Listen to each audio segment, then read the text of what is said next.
ষষ্ঠ পরিচ্ছেদ, তৃতীয় দর্শন। নরেন্দ্র ভবনাথ মাস্টার। মাস্টার তখন বরাহনগরে ভগিনীর বাড়িতে ছিলেন। ঠাকুর শ্রী রামকৃষ্ণকে দর্শন করা অবধি সর্বক্ষণ তাহারই চিন্তা। সর্বদাই যেন সেই আনন্দময়ী মূর্তি দেখিতেছেন ও তাহার সেই আনন্দময়ী কথা শুনিতেছেন। ভাবিতে লাগিলেন, এই দরিদ্র ব্রাহ্মণ কিরূপে এই সব গভীর তত্ত্ব অনুসন্ধান করিলেন ও জানিলেন, আর এত সহজে এই সকল কথা বুঝাইতে তিনি এ পর্যন্ত কাহাকেও কখনো দেখেন নাই। কখন তাহার কাছে যাইবেন ও আবার তাহাকে দর্শন করিবেন, এই কথা রাত্রি দিন ভাবিতেছেন। দেখিতে দেখিতে রবিবার আসিয়া পড়িল। বরাহনগরের নেপালবাবুর সঙ্গে বেলা ৩টে-৪টার সময় তিনি দক্ষিণেশ্বরের বাগানে আসিয়া পৌঁছিলেন। দেখিলেন, সেই পূর্ব পরিচিত ঘরের মধ্যে ঠাকুর শ্রী রামকৃষ্ণ ছোট তক্তপোষের উপর বসিয়া আছেন। ঘরে এক ঘর লোক। রবিবারে অবসর হইয়াছে, তাই ভক্তেরা দর্শন করিতে আসিয়াছেন। এখনও মাস্টারের সঙ্গে কাহারও আলাপ হয় নাই। তিনি সভা মধ্যে এক পার্শ্বে আসন গ্রহণ করিলেন। দেখিলেন, ভক্তর সঙ্গে সহাস্য বদনে ঠাকুর কথা কহিতেছেন। একটি ঊনবিংশতি বর্ষ বয়স্ক ছোকরাকে উদ্দেশ্য করিয়া ও তাহার দিকে তাকাইয়া ঠাকুর যেন কত আনন্দিত হইয়া অনেক কথা বলিতেছিলেন। ছেলেটির নাম নরেন্দ্র। কলেজে পড়েন ও সাধারণ ব্রাহ্ম সমাজে যাতায়াত করেন। কথাগুলি তেজ পরিপূর্ণ, চোখ দুটি উজ্জ্বল, ভক্তের চেহারা। মাস্টার অনুমানে বুঝিলেন যে কথাটি বিষয়শক্ত সংসারী ব্যক্তির সম্বন্ধে হইতেছিল, যারা কেবল ঈশ্বর ঈশ্বর করে, ধর্ম ধর্ম করে, তাদের ওই সকল ব্যক্তিরা নিন্দা করে। আর সংসারে কত দুষ্ট লোক আছে, তাদের সঙ্গে কিরূপ ব্যবহার করা উচিত, এসব কথা হইতেছে। শ্রীরামকৃষ্ণ নরেন্দ্রের প্রতি: নরেন্দ্র, তুই কি বলিস? সংসারী লোকেরা কত কি বলে, কিন্তু দেখ, হাতি যখন চলে যায়, পিছনে কত জানোয়ার কত রকম চিৎকার করে, কিন্তু হাতি ফিরেও যায় না। তোকে যদি কেউ নিন্দা করে, তুই কি মনে করবি? নরেন্দ্র: আমি মনে করব কুকুর ঘেউ ঘেউ করছে। শ্রীরামকৃষ্ণ সহাস্যে: না রে, অত দূর নয়। সকলের হাস্য। ঈশ্বর সর্বভূতে আছেন, তবে ভালো লোকের সঙ্গে মাখামাখি চলে, মন্দ লোকের কাছ থেকে তফাৎ থাকতে হয়। বাঘের ভেতরেও নারায়ণ আছেন, তা বলে বাঘকে আলিঙ্গন করা চলে না। সকলের হাস্য। যদি বলো বাঘ তো নারায়ণ, তবে কেন পালাবো? তার উত্তর, যারা বলছে পালিয়ে এসো, তারাও নারায়ণ, তাদের কথা কেন না শুনি? একটা গল্প শোন। কোনো এক বনে একটি সাধু থাকেন, তার অনেকগুলি শিষ্য। তিনি একদিন শিষ্যদের উপদেশ দিলেন যে সর্বভূতে নারায়ণ আছেন, এইটি জেনে সকলকে নমস্কার করিবে। একদিন একটি শিষ্য হোমের জন্য কাঠ আনতে বনে গিয়েছিল। এমন সময় একটা রব উঠিল, কে কোথায় আছো, পালাও। একটা পাগলা হাতি যাচ্ছে, সবাই পালিয়ে গেল, কিন্তু শিষ্যটি পালালো না। সে জানে যে হাতিও যে নারায়ণ, তবে কেন পালাবো? এই বলিয়া দাঁড়িয়ে রইল। নমস্কার করে স্তব স্তুতি করতে লাগলো। এদিকে মাহুত চেঁচিয়ে বলছে, পালাও পালাও। শিষ্যটি তবুও নড়ল না। শেষে হাতিটা সুরে করে তুলে নিয়ে তাকে একাধারে ছুঁড়ে ফেলে দিয়ে চলে গেল। শিষ্য ক্ষত বিক্ষত হয়ে ও অচৈতন্য হয়ে পড়ে রইল।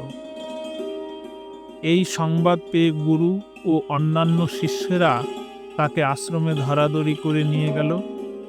আর ঔষধ দিতে লাগলো। খানিকক্ষণ পরে চেতনা হলে ওকে কেউ জিজ্ঞাসা করলে, তুমি হাতি আসছে শুনেও কেন চলে গেলে না?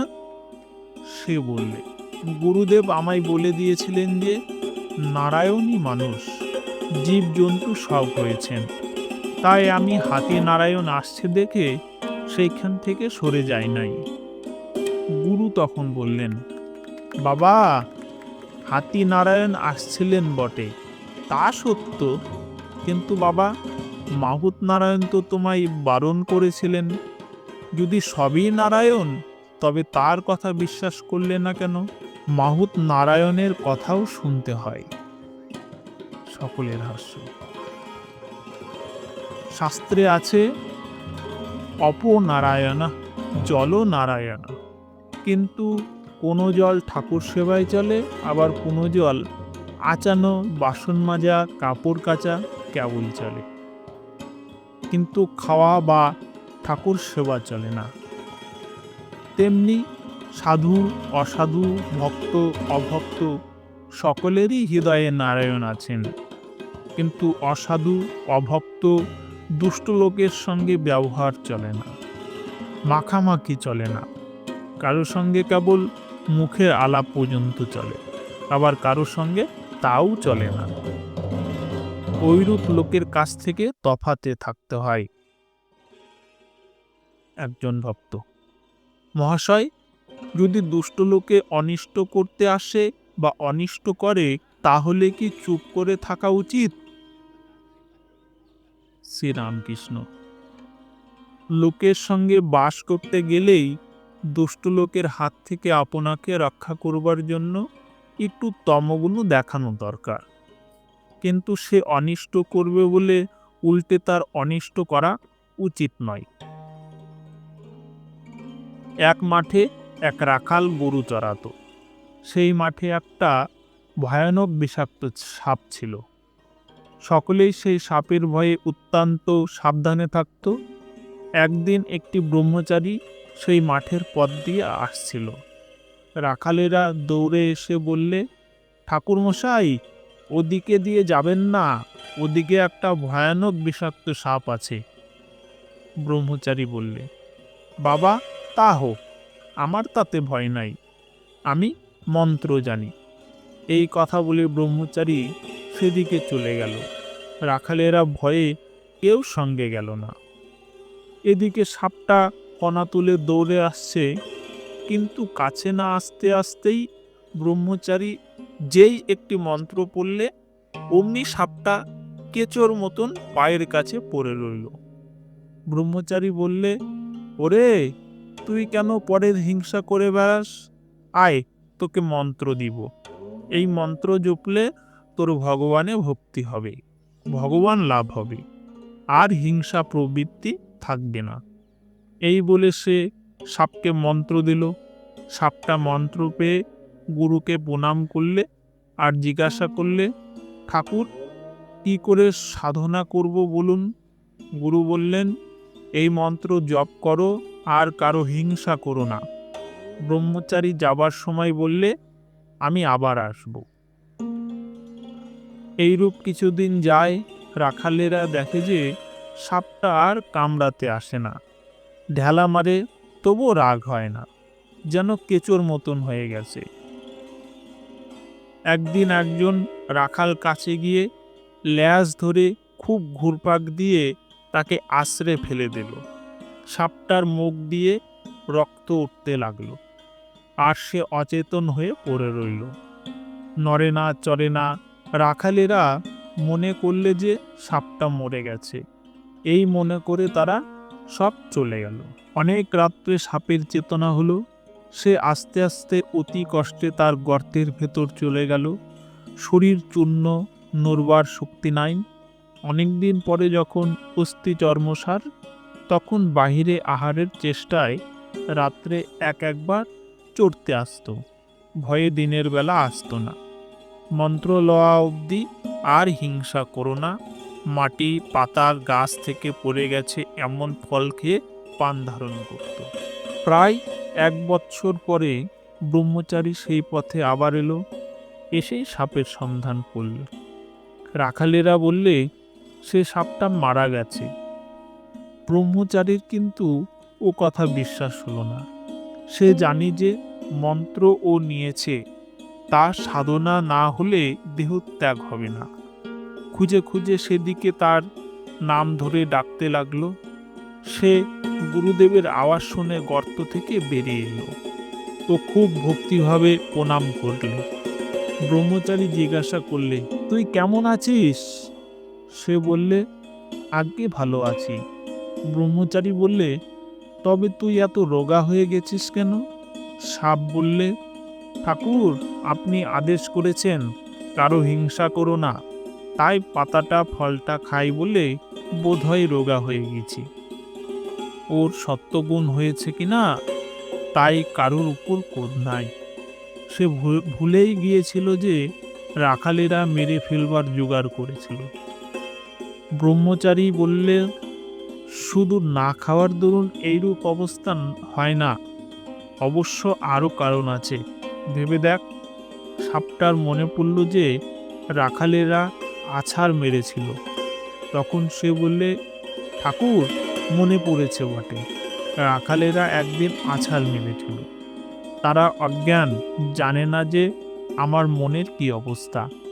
আমি যে কাহাকেও কামড়াবো না বা কোনোরূপ অনিষ্ট করব না, কেমন করে জানবে? ব্রহ্মচারী বললে, ছি, তুই এত বোকা! আপনাকে রক্ষা করতে জানিস না?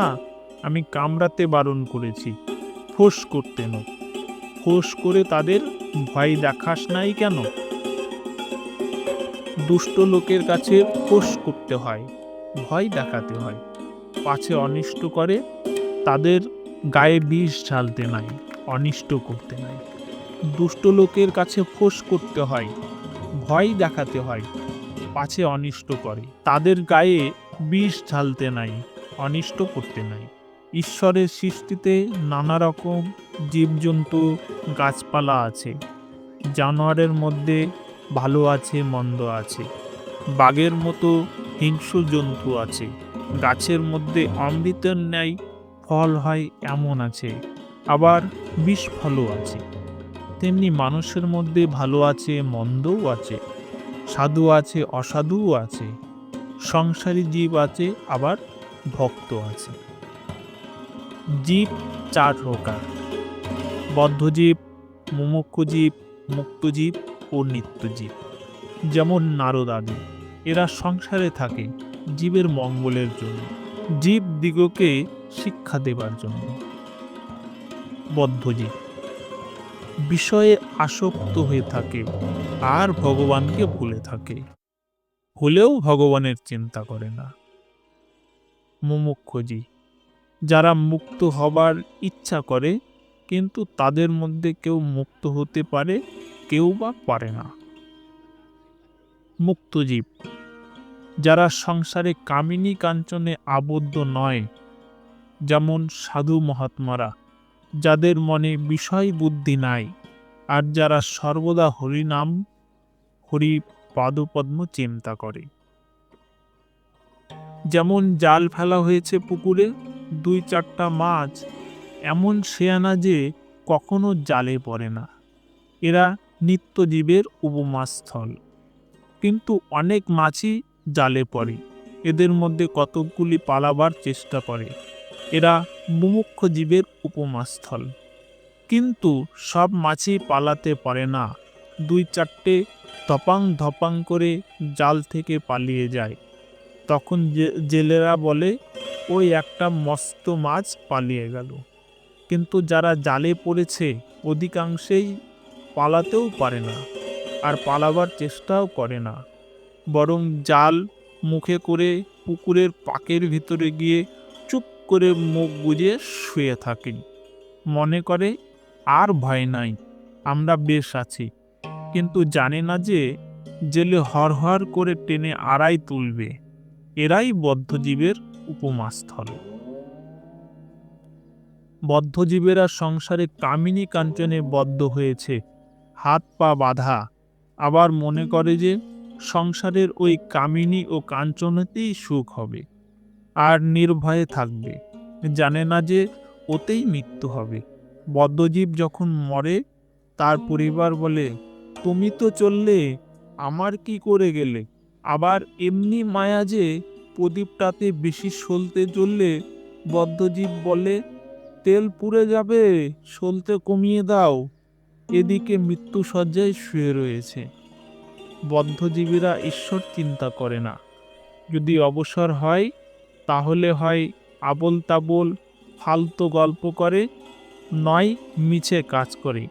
জিজ্ঞাসা করলে বলে, আমি চুপ করে থাকতে পারি না, তাই বেড়া বাঁধছি। হয়তো সময় কাটে না দেখে তাস খেলতে আরম্ভ করে। সকলে স্তব্ধ।